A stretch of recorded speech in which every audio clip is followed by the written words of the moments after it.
On a mental level, what's self-awareness? Knowing what type of people I like to be with.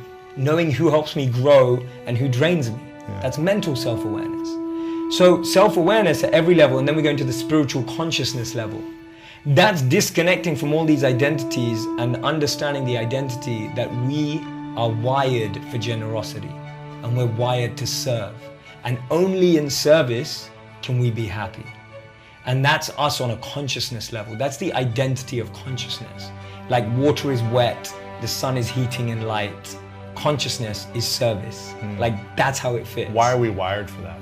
We're wired for that because all of us as consciousness have been designed, and we see it since like even kids.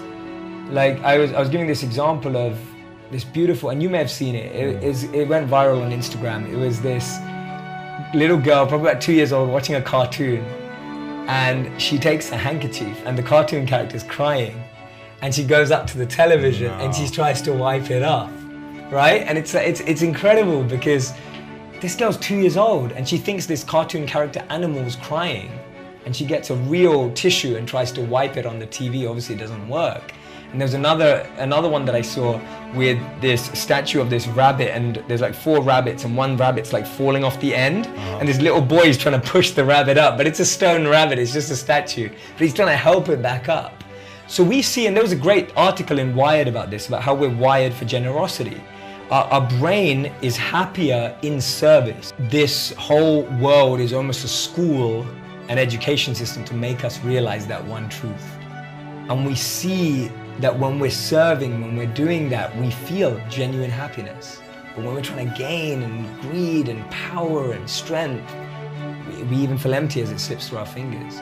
So the why is because that allows us to connect to our deepest self, the happiest self that we have. And modern studies have shown that. So Michael Norton at Cambridge University, he did a study where they gave people $5, $10, $20 to spend on themselves. Have you seen this? Go ahead though. Yeah, and then they spent $5, $10, $20 on others. So people spent $5, $10, $20 on makeup, Starbucks, and normal stuff, right? That was the three makeup, Starbucks, and then something else, I can't remember. And then people who spent on other people, they also bought the same stuff. Starbucks was still in there, and they're buying all this stuff. What they found is that when people self-assess their happiness before and after, without knowing about this A/B test, people who spent the money on themselves didn't feel any happier or any less happier. But the people that spent on others felt 10 to 20% happier. And then he went and tried this out. This was a college in the United States. They then went and did it in Africa, they did it all over the world, and the stats and the pattern showed the same. Wow. That we're wired for generosity, we're wired to serve, to make us realize that that's our real nature, that's our greatest self-awareness.